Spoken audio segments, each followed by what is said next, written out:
ये हाल ही में देखा गया है कि लावारिस लाशों के साथ क्या क्या होता है। तो बेसिकली फिल्म की जो कहानी है वो लावारिस लाशों की कहानी है। जब मुझे सुधीश ने ये कहानी पहली बार सुनाई तो मैं थोड़ा अचंभे में रह गया कि ये एक ऐसा मुद्दा था जो मुझे लगा कि जनता तक पहुंचना चाहिए, लोगों को पता होना चाहिए इसके बारे में। IBC 24 और खबर बेबाक पे आप सबका स्वागत है। मेरा नाम शशांक याग्निक है और मेरे साथ में इस समय फिल्म एक्टर ओमकार जी हैं और साथ में सुधीश जी हैं जो कि डायरेक्टर हैं अपकमिंग फिल्म लावास्ते के। तो सबसे पहले तो आपसे एक सवाल मेरा ये रहेगा कि मैंने जो इसका ट्रेलर देखा था, ये मूवी कुछ अलग जॉनर की है और जिस तरह की मूवीज़ आजकल आ रही हैं उससे थोड़ा सा हट करके ये जॉनर है। तो उस पर आपका क्या कहना है? और जब पहली बार आपको इस मूवी के बारे में पता चला था, सेकंड क्वेश्चन टू यू, जब आपको पहली बार पता चला था तो आपका क्या इमेजिनेशन था अपने कैरेक्टर को लेकर के? ये जो फिल्म है हटके तो है, बिल्कुल है। हालांकि सारे फिल्म मेकर्स तो जब फिल्म आती है यही बोलते हैं कि मेरी फिल्म हटके है, बट ये वाकई हटके है क्योंकि मैं बोल नहीं रहा हूँ, मैं दिखा रहा हूँ। ट्रेलर का रिस्पांस भी ऐसा ही, लोग बोलते हैं यार डिफरेंट कॉन्सेप्ट है। तो इसका ख्याल तो जैसा मैंने पहले बताया था कि हमारे प्रोड्यूसर हैं आदित्य वर्मा, उनका एक ख्याल था जो बहुत साल पहले मेरे दिमाग में था। उस ख्याल को हमने कोशिश की है कि एक बार फिर से लाया जाए, क्योंकि ये बिल्कुल सही टाइम है और ये बिल्कुल सही टाइम है। ये हाल ही में देखा गया है कि लावारिस लाशों के साथ क्या क्या होता है।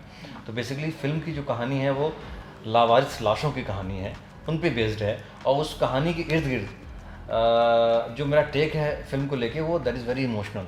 The emotions between the parents and the children, between brother and sister, between me and you know, it is all about the emotions, you know, and there is a tragedy in the film, and बहुत गंभीर film तो है ही, आपने देखा होगा। लेकिन इसके साथ में हमने कोशिश ये की कि ह्यूमर को साथ लेकर चला जाए, क्योंकि फिल्म की जो कास्ट है उसमें बृजेंद्र काला हैं, तो वो हैं तो थोड़ा सा फन बनता है। सीरियस बात भी बोलेंगे तो ही फन होता है। एंड मनोज जोशी जी, उनका ह्यूमर का तरीका बहुत अलग है। वो जुगलबंदी फिल्म में आप देखेंगे ओमकार जी जो ये प्ले कर रहे हैं सत्यांश, तो सत्यांश और उनके बीच की जुगलबंदी है, आपको मज़ा आएगा। तो जी ओमकार जी के बारे में तो आपको बहुत अच्छे से पता होगा, अगर आप 80s वाले हैं तो मासूम पिक्चर तो आपको याद होगी, और जो उस गाने के ज़रिए आप सब ने भी किसी ना किसी को कभी ना कभी हूल दी होगी ना कि छोटा बच्चा समझ के हमको ना समझाना रहे।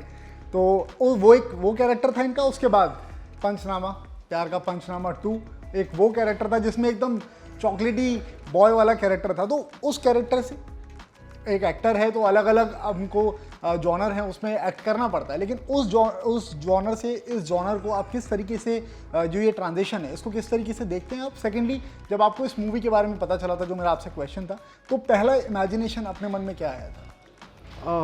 जब मुझे सुधीश ने ये कहानी पहली बार सुनाई तो मैं थोड़ा अचंभे में रह गया कि ये एक ऐसा मुद्दा था जो मुझे लगा कि जनता तक पहुंचना चाहिए, लोगों को पता होना चाहिए इसके बारे में।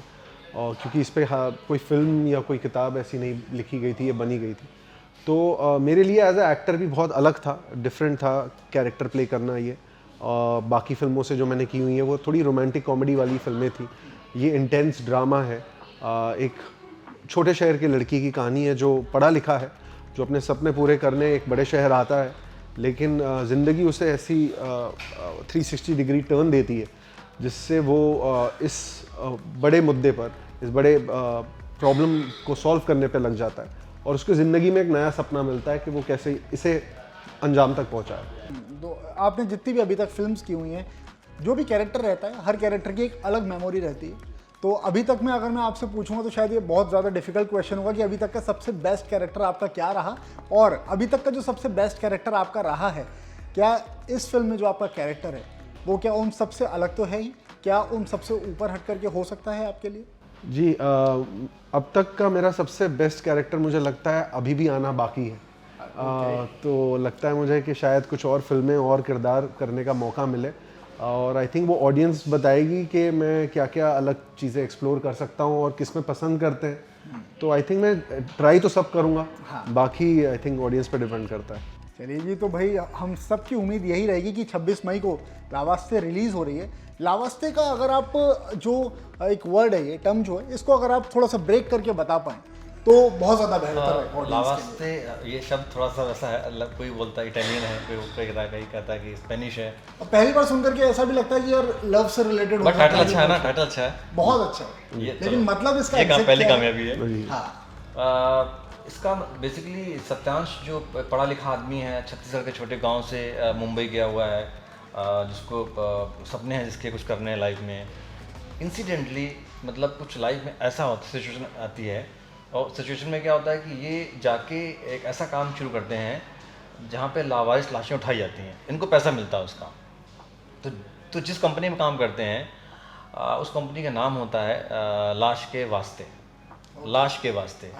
लेकिन उस कंपनी में काम करते करते इनको रियलाइज़ होता है कि यार कि कितनी खामियां हैं सिस्टम में या हमारे समाज में, कि लोग किस तरह से लावारिस जो है पाए जाते हैं, किसी बच्चे हैं या पेरेंट्स हैं, फैमिली है तो भी लावारिस की तरह, और तो उसमें होता क्या है कि उनका अंतिम संस्कार प्रॉपर हो नहीं पाता है। ये ख्याल इनके दिमाग में आता है फिल्म में, और ये उसमें घूमते रहते हैं कई दिन तक, सोचते हैं, टेंशन रहते हैं, फिर इनके ये सोचते हैं कुछ ऐसा मैं क्रिएट करूँ, ऐसी कंपनी बनाऊँ, ये संस्थान बनाऊँ कि जिसके माध्यम से हर किसी का अंतिम संस्कार उसकी इच्छा अनुसार हो सके, चाहे वो किसी भी धर्म का हो। तो उसको एक नई कंपनी बनाते हैं, इसका नाम होता है लावास्ते, लाश के वास्ते को शॉर्ट करते हैं लावास्ते। तो इनकी जो हमने पहली मूवी देखी प्यार का पंचनामा 2, उसमें थोड़ा सा मस्तीखोर वाला अंदाज था, तो शूटिंग के दौरान कभी ऐसा हुआ कि डांट वांट पड़ी? हाँ हुआ, नहीं हुआ था एक्चुअली, हुआ था, ऐसा कम हुआ क्योंकि he is very fine actor actually. तो मैं इतना सोचता हूँ इतना कर देते हैं, बट एक दो बार कहीं होता था कि मैं बोलता था कि भाई प्यार के पंचनामा नहीं ये सीरियस फिल्म। कौन से शॉट की बात होगी अगर आप बता पाए, अगर आपको उसके लिए आपको फिल्म देखनी पड़ेगी। हाँ, फिल्म देखनी पड़ेगी। फिल्म देखनी पड़ेगी। तो थोड़ा सा हिंट तो दे रही है, ऑडियंस अभी सुन रही है, वो हो सकता है कि वो जब मूवी देखें वो शॉट मैं ये कहूँगा कि इन्होंने बाकायदा मुझे पकड़ के रखा सत्यांश के कैरेक्टर में। अच्छा। क्योंकि ये बहुत ही सीधा सुलझा हुआ इंटेंस रोल था, और मैं कई बार अपने सुर पे चला जाता था, तो ये मुझे बताते कि नहीं ये ऐसा एक्चुअली मुझे लगता है कि फर्स्ट वीक में ही हुआ, मतलब शुरुआत में 5-6 दिन में ही हुआ है नया, उसके बाद तो फिर हाँ जी ये खेल गए। तो आप फिल्म देखो, मुझे लगता है कि इमेज जब मैंने फिल्म ये शुरू की थी ना, तो ये डर मेरे अंदर भी था, ऑनेस्टली ये था कि यार चॉकलेटी इमेज है, ठीक है, लड़का रंग गोरा है, हम दिखा रहे हैं छत्तीसगढ़ के गाँव का, है ना, तो दोस्तों ने भी बोला तू ऐसा कैसे क्या करेगा, फिर बट मैंने कहा यार as an end of the day actor मायने रखता है, और एक मन में एक, क्योंकि he is a good name also, you know, एक बड़ा इनका नाम भी है, तो उसका फ़ायदा भी उठा लेना है, हमें कमर्शियल एंगल भी देखना है, तो उनको लिया हमने। एंड फिर हमने रियलाइज़ किया कि यार वो गलत भावना है, यू नो, कि गोरा लड़का है। फिर उन्होंने वेट भी पुट ऑन किया, बाय द वे फिल्म में देखेंगे तो आप लगेगा कि ये लड़का छत्तीसगढ़ का ही लगता है। एंड फिर वो कलर बहुत ज़्यादा मैटर नहीं किया उस समय ना, आपके इमोशंस मैटर करते हैं। ये तो मिथ है कि एक अब किसान दिखा रहे हैं तो वो उसी कपड़े में होगा, भाई किसान एक सूट क्यों नहीं पहन सकता है? बिल्कुल सही बात। किसान मतलब गरीब थोड़ी होता है।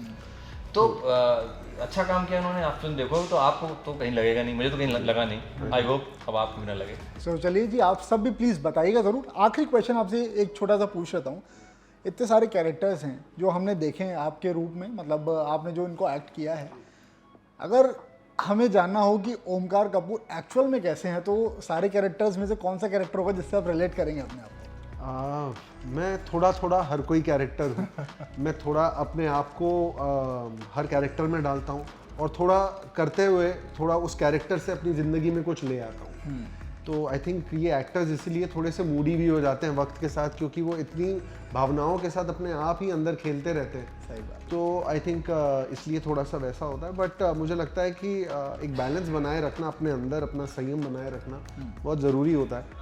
वो आपके सपोर्ट सिस्टम से आता है आसपास। पर मुझे लगता है लावास्ते ने मुझे बहुत कुछ सिखाया, इस किरदार ने, इस स्टोरी ने मुझे बहुत कुछ सिखाया, और ऑडियंस भी जब ये फिल्म देखेगी तो कुछ सीख के निकलेगी, कुछ समझ के निकलेगी, कुछ थॉट के साथ रह जाएगी कि और सोचेगी कि अंदर अपने आप के हीरो को टटोलेगी और बोलेगी कि मुझे भी कुछ सोसाइटी के लिए करना है। तो ज़रूर देखिएगा, हमारी फिल्म 26 मई को इसी फ्राइडे रिलीज़ हो रही है। अब आपने है ना इस क्लोजिंग के साथ में मुझे टेंशन में डाल दिया। क्योंकि मैं जब बातचीत कर रहा था तभी मेरे जहन में आया था कि मैं ऑडियंस से कहूंगा कि भाई जब आप 26 मई को इस फिल्म को देख करके बाहर निकलेंगे तो हो सकता है कुछ सीख करके निकलेंगे, लेकिन वो बात आपने अपने आप ही बता दी। तो मेरा काम डिफिकल्ट करने के लिए बहुत बहुत शुक्रिया। लेकिन आप सबसे मुझे ये रिक्वेस्ट है और उम्मीद भी है कि आप सब लोग 26 मई को जाकर के लावास्ते मूवी को देखेंगे और जैसा प्यार आपने अभी तक ओमकार भाई को दिया है उस तरह से कंटिन्यू करेंगे और उम्मीद करता हूं कि आप सबको ये फिल्म भी पसंद आएगी। तो thank you so much for joining in this interview. Thank you so much.